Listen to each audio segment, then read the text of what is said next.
one that loops back, and like I said, just gives us access to the central corridor. Yeah. So it's really just like lifting it up and over. So the car that ends up here came all the way down this previous. Yeah. Yeah, exactly. So it's, like, these robots are really just to give us like through access. Okay. Yeah. Yeah. So it's going to pick it up and transfer it to the other robot.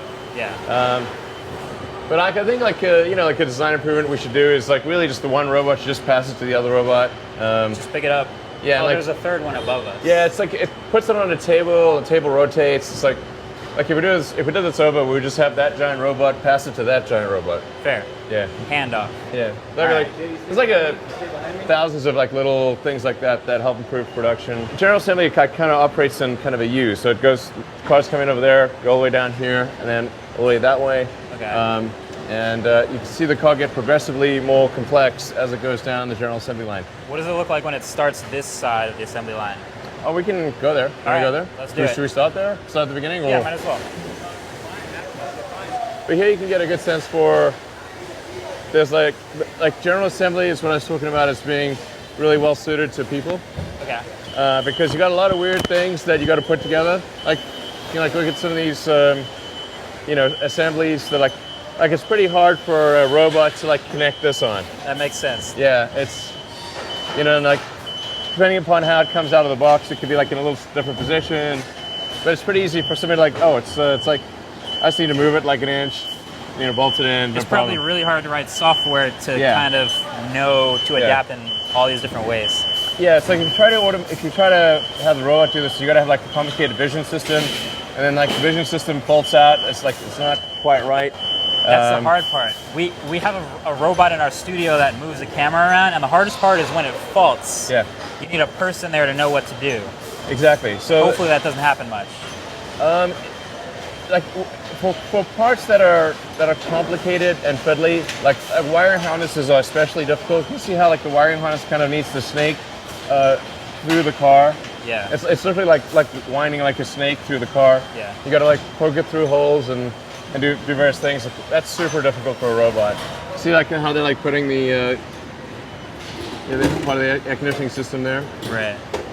So you use like a little bit of mechanical assistance with the winch and whatnot, but then it's pretty straightforward for the guys to just like get that in there, and then like if they see there's an issue with the part, then like they say, oh, this part's got a problem. We'll put it over here to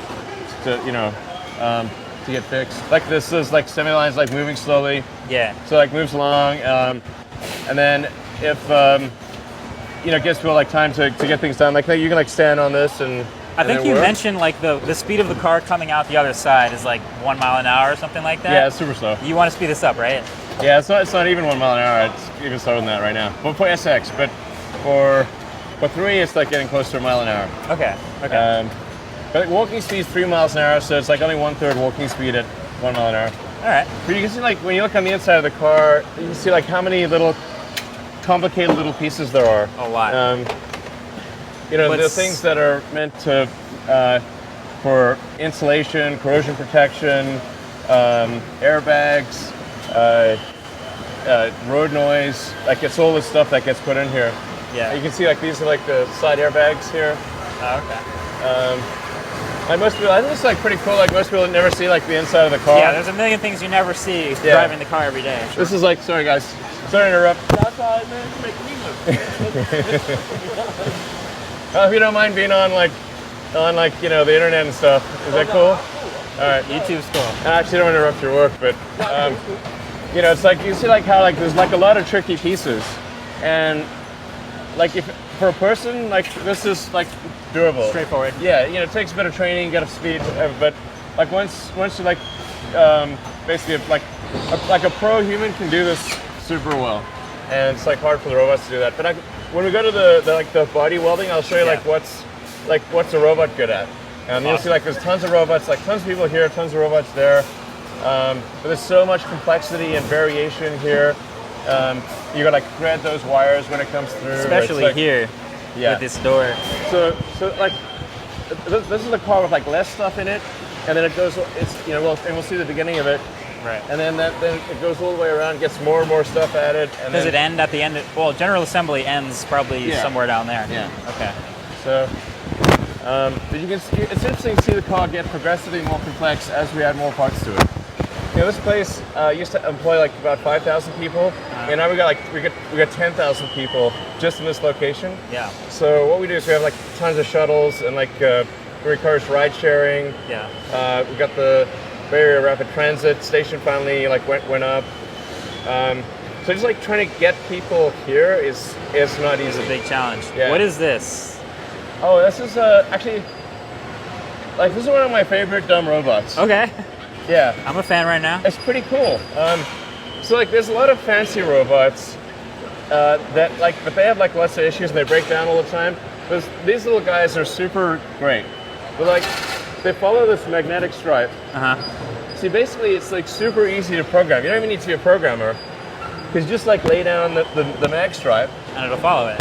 and it just follows the mag stripe, and then That's it's got proximity sensors in the front. So if it sees an obstacle or sees like something in the way, it just stops.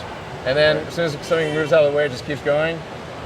You know, just like there's this like little thing all day long, like a little train. Like you were talking about robots faulting out, and one of the, it's like that's like where, like actually doing things manually can actually be more efficient, because if you have like a lot of complicated robots, particularly if you have a 24/7 operation like we have with Model 3, then if the robot faults out, you got to have 24/7 like advanced robot technicians. Makes sense. And then if the robot like accidentally crashes and like breaks a fixture, then it's like, man, okay, now we've got the line down. It's you like have to- red alert, and then I get pulled on my cell phone at 2 in the morning, and it's Yeah, like not a lot we're, of like trying to fun. fly apart from Germany. It's like we literally had that 2 days ago. Do you have to, when you get new robots, do you build the robots or do you order them in and program them? So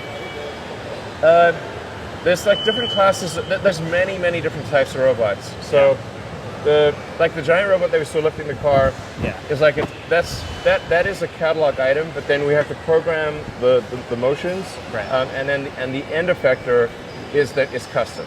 Okay. So the end effector that picks up the car, drops it off, that's a custom made thing. Okay. So it's kind of like you kind of like buy this like powerful arm, but it's Yeah. just like having an arm stuck in the ground, and then you're like, okay, what does the arm do? You got to tell it everything to do. Yeah. Okay. And then you got to put sensors on it and put fixtures. But that's like kind of like that robot over there.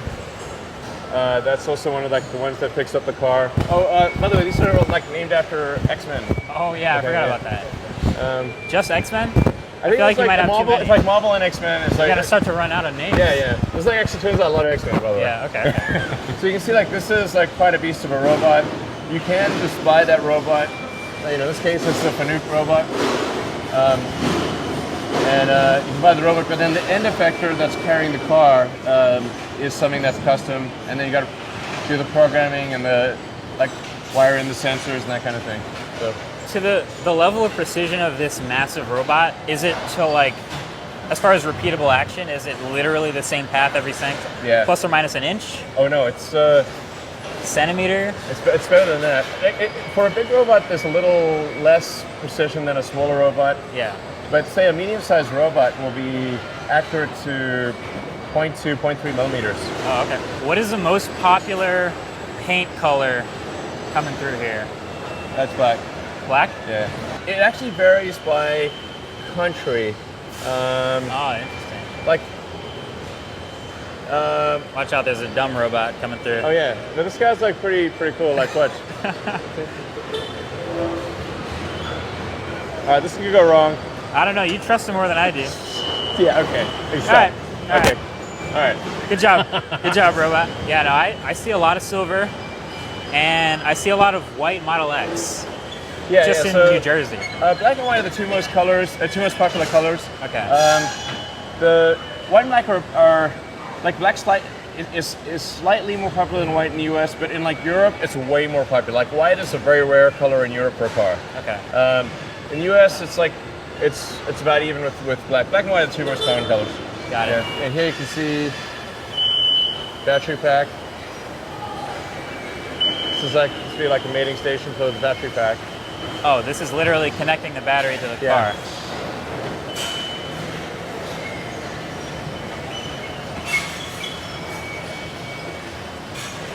Here you can see it's like a combination of manual and automatic.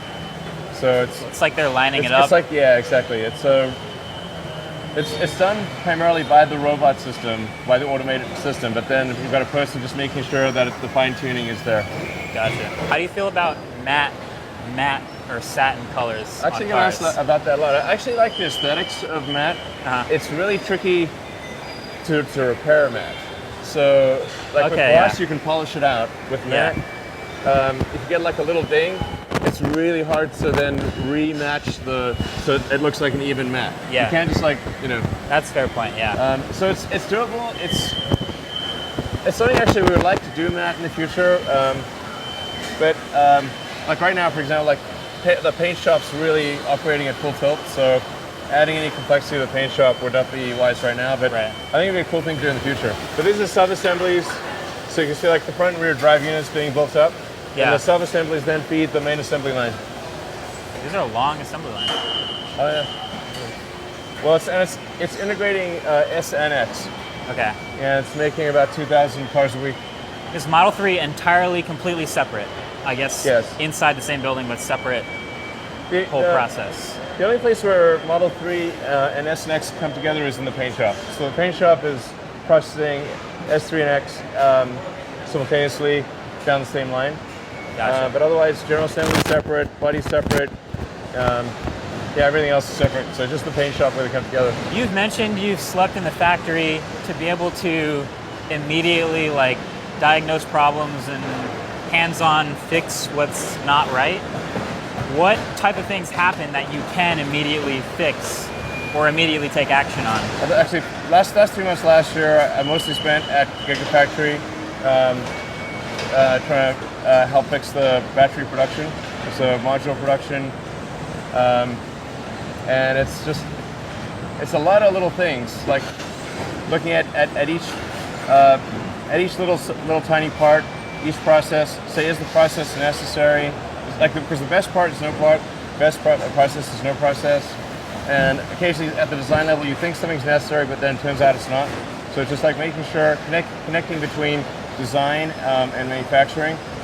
Make sure we close the loop on that. Just saying, like, hey, is this, let's say it's it's a lot of real simple stuff, but it's like times 1,000. Yeah. So if we have like a automated bolt driver going in, like what's the RPM and torque settings for the bolt driver? Can we make that go faster? Usually can. Unnecessary movements. Like for example, I actually don't really like the fact that we lift the cars over and back. Ideally, that would be a robot handoff, robot. getting rid of a middle stage. Yeah, exactly. Because the middle stage, what the robot is like putting it on a turntable, and then the turntable is rotating, and the other robot's picking it up. It's actually, the problem is like sometimes the turntable breaks down. Oh. And so it's like, okay, let's eliminate the turntable and just have robot go to robot. And then you don't have like turntable breakage to consider.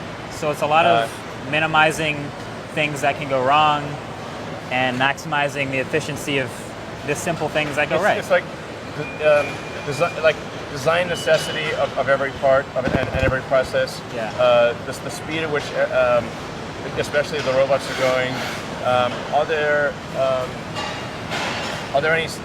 Is there any unnecessary movement in the production line that isn't value added? Like we're not actually doing something. Yeah.